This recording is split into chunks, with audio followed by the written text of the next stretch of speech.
The floors must be cleaned by Friday night, and the agenda must be set by Monday morning. You are listening to another episode of the Boys to Men podcast. This is episode number 3, and today we'll be discussing how you are the CEO and janitor of your life. So I wanted to start off with this episode with one of my favorite quotes by one of my favorite rappers, Jay-Z, where he says, "I'm not a businessman, I'm a business man." You know, the funny thing is we all are. All of us are walking businesses. We are the individuals responsible for the high level decisions in our lives, and we are also responsible for the day to day maintenance. Now, before you offer any rebuttals or don't think that statement is true, let me point out something to you. All of us are first and foremost salespeople. And you say, "Well, I'm not in sales." I work in education. I'm a healthcare worker. I don't deal with those numbers. I don't deal with manipulating people or persuading people. That's not my personality. That's not who I am. That's not what I'm saying. All of us are salespeople, and the fact that we are always selling ourselves to somebody. Let that sit. All of us are selling ourselves to somebody at some point or another, whether it's our reputation that we have, whether it is a certain product that we have, whether it's your social capital. If you work in education or at the hospital, you have a certain amount of social capital that you walk around with, and you are constantly selling yourself through your conversations, through the networking in your life. In all of these different areas, all of us are salespeople. So let's expand that. Let's take it a little further. All of us are also master marketing. We are our marketing departments. How you present yourself on social media, that's your marketing department. How you present yourself in public, when you interact with family members, when you interact at a restaurant, how you treat the waiter, that's marketing. That's how you conduct yourself. That's how people perceive you in public, right? So whether it's marketing, whether it's sales, whether it's public relations, we are responsible for all of those departments in our lives. And a lot of people confuse the fact that you are walking businesses. And I see a lot of young people doing this. So I personally will raise my hand and say, "Hey, I made the mistake. That's all me." In college, when I was in my frat boy partying phase, getting drunk every weekend, and then I was a resident advisor. It's like, is that necessarily good marketing? Is that necessarily conducting yourself in the best way possible? Now, I don't want to demonize partying and drinking excessively and hookup culture. Is that for me now? No. Do I think it was a great time when I was going through it? Sure. But what I can assure you is that it did nothing for my career. Absolutely nothing. It did not help me move up through positions. It did not help me land the best mentors. When I've landed the best mentors is when I have treated myself like a CEO. So that leads us into the first point. Treat yourself like a CEO. All of us aspire to be, I hope, better than our current versions of ourselves. Whether it's 3 years from now, 5 years from now, 10 years from now, we all aspire to be better, which is a great quality to have. But does the person that you aspire to be match who you currently are? You need to ask yourself that critical question. Because if you want to be a CEO, but you're going to Sunday brunch every Sunday and getting drunk off mimosas to the point where you can't set your agenda for the week on Sunday night, that's not CEO behavior. If you're getting drunk Friday and Saturday nights to the point where you're so hungover that you can't get a workout in on the weekend, that's not CEO behavior. If you're constantly smashing that alarm button and saying, "I got 5 more minutes. I got 10 more minutes. I got 2 more minutes," that is not CEO behavior. Treat yourself like a CEO, and you'll be astounded by what comes from that. What habits you learn that, ooh, I need to start to develop that, because that is a weak point right now. That's an area of weakness. Okay. Second thing, treat yourself like the janitor of a company. Now, I don't think there's anything wrong with sanitation workers per se. I don't necessarily look down on them. However, as far as the amount of control, right, and power, at least within a company, like in education or like in an office or a business, there's not as much leverage there. I think we can all agree on that. But we can all agree on the necessity of that, of their positions, because the floors must be cleaned. There must be a safe office.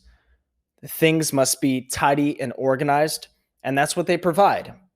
And so, yes, it's important to be the CEO of your life and have those strategic, high-level decisions, be able to manage, those things. But it's also really, really important to manage the day-to-day operations of your life. So if you're letting the dishes pile up, or you're letting the laundry pile up, or maybe the car is getting a little too dirty, those habits start to trickle over into your work habits, into your day-to-day life, perhaps into your relationships. Everything is connected, every single thing. And the problem is that a lot of us do not treat ourselves like the CEOs, but we also don't treat ourselves like janitors. A lot of us treat ourselves like middle management. We kind of wait for some direction from other people and say, okay, well, okay, that sounds good. And usually that direction comes from our parents. Usually it comes from maybe a cool mentor, but it's often not us who are deciding to take a certain path. It's often a trusted advisor, a trusted family member, right? So we're often not the CEO, and we're also usually not the janitor. We usually like to have some control and some say and have some response. But when you're trying to balance those two, you often get stuck in the middle and don't fully put a foot in both. So that's why it's important to be able to identify those roles in your own life and say, well, right now I'm going to be CEO. So that's what I do actually with myself. I say Sunday nights, that's CEO Alex. And then, Sunday nights, that's CEO Alex. And then Friday nights, that's when I know that I need to most tidy up for the weekend, because that's usually when my laundry starts to get a little hectic. That's usually when the dishes start to pile up. Maybe I'm leaving too many coffee cups in the room. And so being able to identify those two and juxtapose that dynamic is really, really important. And it's tough. It's not something that you're going to solve and then you're going to say, okay, I'm good. I've identified those roles and now I can wash my hands, walk away, and I'll be fine. No, this is something that you're going to constantly have to show self-reflection for. You're going to constantly have to be analyzing, is this working for my life right now? So I wanted to mention, in that balance, we often find two costly errors, and I wrote them down. So the first one is, one, we fail to critically analyze the trajectory of our lives. Without a noble cause to work towards and a tangible path to at least start to walk on, it can feel like we are running on a treadmill with no meaningful end in sight. So again, that goes into that seems like a good path. I've been told my whole life that, maybe business is a good major. I've been told my whole life that, working in hotel management is a stable career. So I'm just going to go ahead and do that, even though it doesn't excite me. If you're listening to this podcast, you need to do what excites you more than ever right now.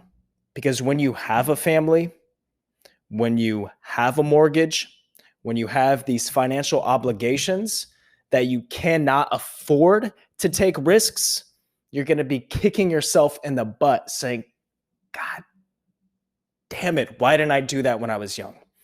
So now is the time to be able to make those risky but strategic decisions. Number two, we let our lives get messy.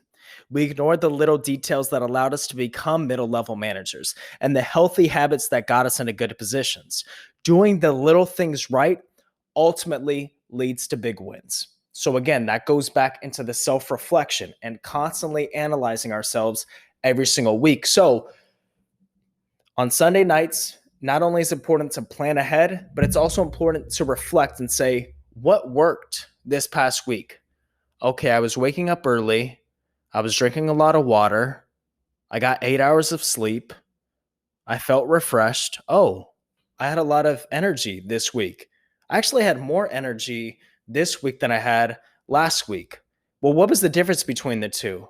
Oh, that's right. Last week, I only got 6 hours of sleep versus 8 hours.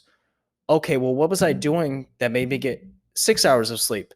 That's right. I was watching New Girl until 11 p.m. instead of just turning off the TV and getting to bed at a reasonable time. That's right. Okay. And so when you start to analyze and you start to self reflect, you can pinpoint those moments in your life where you say, that worked, that didn't work. And then you can be strategic moving forward. So to recap, you are a business. You're the CEO, you're the salesperson, you're in charge of public relations, you're in charge of the marketing, you're in charge of every single aspect of your life. And that can feel overwhelming because it is overwhelming. Life is overwhelming. That's kind of the point to it. But it's also exciting because you get to be the person to say, I'm going to assume full responsibility for my life. And it is amazing when you get to do that. So remember, you're the CEO and janitor. I hope you enjoyed this episode. As a tangible tool I want you to walk away from, Sunday nights, just practice this. Sunday nights for 1 hour, whether it's 5 to 6, 7 to 7, I want you to plan out your week for 30 minutes. And then the other 30 minutes, I want you to reflect on your week. And I want you to see what happens. I want you to email me if you're listening and say, oh, I love that exercise, or, oh, I hated it. I don't know why you're doing a podcast. Your advice is stupid. Both are welcome. But yeah, just see what it looks like. And then also I want you to do the habit or the chore that you hate the most in the beginning of the week instead of waiting till the end, and see what it does for your life. So those are your 2 tasks that I implore you all to do.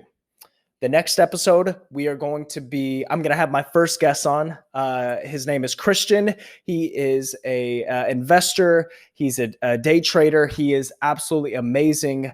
And I hope you've enjoyed not only this episode, but you'll continue to enjoy the episodes to come. And as always, start with yourself and then try to help others. Take care.